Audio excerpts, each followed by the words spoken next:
Hello and welcome back to the course. In this correlation video, I'm taking a look at the Canadian dollar. And the Canadian dollar is used as a proxy by most currency traders for crude oil.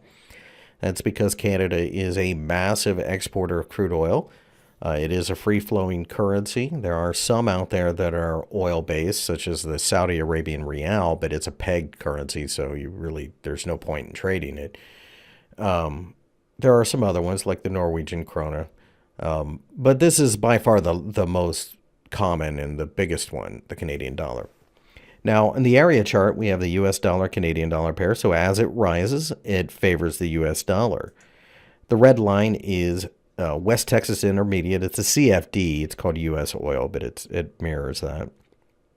And as you can see, the US dollar has been rallying over the last 6 years. At this peak, you can see that oil was at its low. Well, that is the US dollar gaining against the Canadian dollar while oil falls apart. That's because people were not wanting to send money to Canada based upon oil. And therefore, the Canadian dollar loses its demand. You can see that the US dollar peaked here, oil fell. And we turned around. The US dollar fell as oil rallied. You can see that the inverse correlation, that's what this is known as, continues. And at every peak and valley in the US dollar against the Canadian dollar, you typically have the exact opposite reaction in the crude oil market.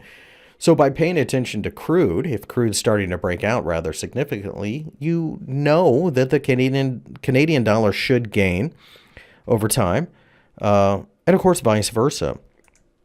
There are other ways to look at the Canadian dollar.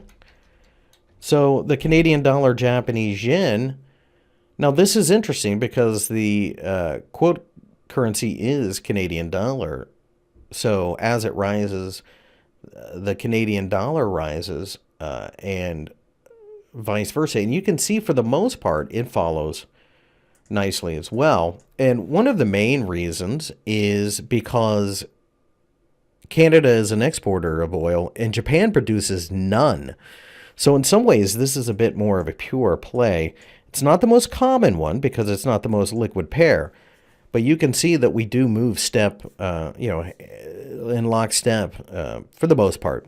Now, this has the added noise of the Japanese yen being a safety currency, so there are times when this doesn't necessarily hold true, but in general, it does. You can see that if the Canadian dollar is rallying based upon an explosion in oil price and it's not some type of risk-off environment, a lot of times you can go along the CAD against the yen and really ratchet up your gains. So the takeaway of this is if the oil markets are looking healthy and they're rallying, the Canadian dollar typically strengthens as well.